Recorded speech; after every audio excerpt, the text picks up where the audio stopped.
সিরাজগঞ্জের উল্লাপাড়ায় আম গাছের ডালে পরী সদৃশ্য এক রহস্যময় প্রাণী দেখা যাওয়ার ঘটনায় এলাকায় চাঞ্চল্যের সৃষ্টি হয়েছে।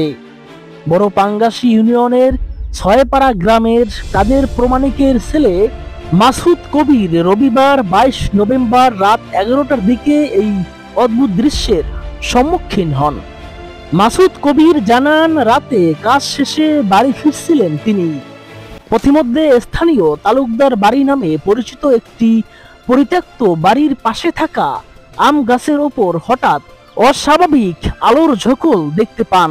বিষয়টি অদ্ভুত মনে হওয়ায় দৃষ্টি তুলে তাকাতেই দেখেন গাছের মগডালে দাঁড়িয়ে আছে পাখওয়ালা পরী সদৃশ্য কোন এক প্রাণী। হঠাৎ পাওয়া এই দৃশ্য দেখে হতভম্ব হয়ে যান তিনি। তবে সুযোগ হাতছাড়া না করে দ্রুতই মোবাইল ফোনে টানা 3টি ছবি তুলে রাখেন। কিছুক্ষণ পর সাহস করে আরো কাছে এগোতেই রহস্যময় প্রাণীটি অদৃশ্য হয়ে যায় বলে জানান তিনি। পরে তিনি ছবিগুলো ফেসবুকে পোস্ট করে লিখেন, আলহামদুলিল্লাহ, আল্লাহর অশেষ মেহেরবানিতে নিজ চোখে অলৌকিক পরী দেখা মিলল।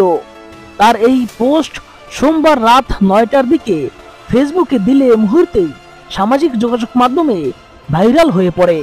ঘটনার সময় সাথে থাকা বড় পাঙ্গাসী গ্রামের নাজির সর্দারের ছেলে নাইম ইসলাম বলেন, আমি ঘটনাস্থলে ছিলাম, আলোর উৎস দেখেছি এবং মোবাইলে তোলা ছবিও দেখেছি, যদিও নিজ চোখে পরী সদৃশ্য প্রাণীটিকে দেখতে পাইনি। হঠাৎ করে রহস্যময় প্রাণীর দেখা পাওয়ার ঘটনায় এলাকায় ব্যাপক আলোচনা সমালোচনার জন্ম দিয়েছে। অনেকেই ঘটনাটি অলৌকিক হিসাবে দেখছেন, আবার কেউ কেউ বিষয়টির বৈজ্ঞানিক ব্যাখ্যা খুঁজছেন।